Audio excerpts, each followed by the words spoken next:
Hello and welcome to another video, and in this video we're going to be creating fighting sounds from scratch. Growing up as a kid, I loved watching martial art films like Bruce Lee, Jackie Chan and Jet Li to the modern take of the Raid Redemption franchise, to then hearing those incredible over-the-top fighting sounds that you get from games like Mortal Kombat, Tekken, or any game that has a fighting section in it when compared to what a punch sounds like in real life. It's almost like the punch sounds superhuman in these games, and in this video we'll be going over just how to create those satisfying punches. So, what other layers are we going to need to create our impactful, satisfying fighting sounds? Well, let's break the layers down first. The first layer that we're going to need is the whoosh of the fighter, the second layer that we're going to need is the impact, and the third that we're going to need is the crunch. Also, the last layer to complete the sound is having that sub-bass sound for the weight of the hit. So, what items are you going to need to create those face crunching sounds? Well, for the movement of the fighter, I started to swing a small metal pipe around. After I was happy with what I've recorded, I then EQ'd some of the low frequencies and boosted some highs and added distortion for that added punch. For the sound of the broken nose, I decided to record some celery out with the freezer for the broken bone impact.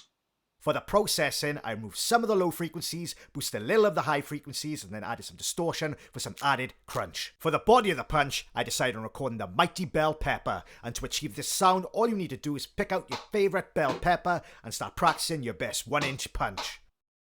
For the weight of the sound, and to get that nice sub-bass hit, all you need to do is duplicate the sound and pitch it down 1 octave to get that weight that's needed to complete our fighter's mighty hit. And to do that, I duplicate the bell pepper that we recorded, then pitched it down 1 octave. For another added sweetener, I also added a recording of a steak being hit for that added slap-in sound. And for the last section, I created a reverb bus to send each of the punch layer through so that punch matches the scene that it's in. And here's what the punch sounds like when we bring it all together.